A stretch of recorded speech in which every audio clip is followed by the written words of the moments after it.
closed, but recent months have brought the first tentative signs of a thaw and even talk the border might reopen. Now, that's welcome news for local businessmen and traders, but there's another group watching developments with concern, and that's Turkey's bird watchers. Sarah Rainsford with us.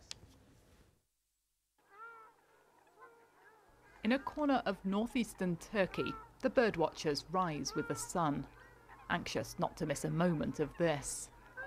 Kuyucuk Lake is a key stop for birds as they migrate between Eastern Europe and Africa. Almost 200 species land to rest and refuel here.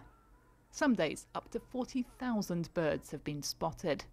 I've never seen such a congregation of wildfowl in my life. The number of birds is just overwhelming. It's sort of a case of, I don't know where to look. So this whole thing has been cut open to let in animals. Conservationists fenced off these zones to try to keep cattle from eating the reeds that rare birds use to feed and to breed in. Local farmers haven't caught on yet, though. Overgrazing is a big problem here.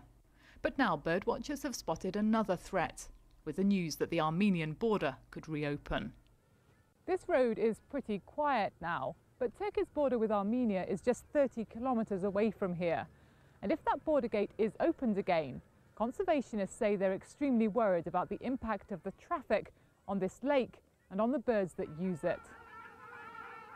Like this, the ruddy shelduck, rarely seen in the wild now in Europe, but it's here in abundance. 14 globally endangered species have already been recorded at the lake. If this bird paradise is developed as a major through road to Armenia, conservationists fear truck drivers and tourists will drive the wildlife away. These birds are sensitive to disturbance. You approach within 100 meters, they all take off. And if that keeps happening, these birds are migrating. I mean, they need a lot of energy. They are flying thousands of kilometers. So anytime they take off, they are wasting energy, and that increases the chance of their dying during the migration. Chan's team has been netting the birds here for a few years now. They're charting which species pass through, all data that could help their campaign to get protected status for the lake.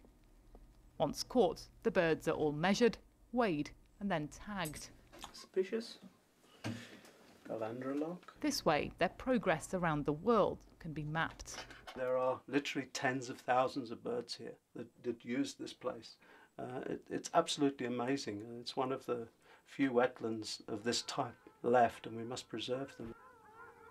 Over half of Turkey's wetlands have disappeared in the past 50 years. That's making the struggle to protect this lake for the birds that use it all the more urgent. Sarah Rainsford, BBC News, at Kuyucuk Lake in Turkey.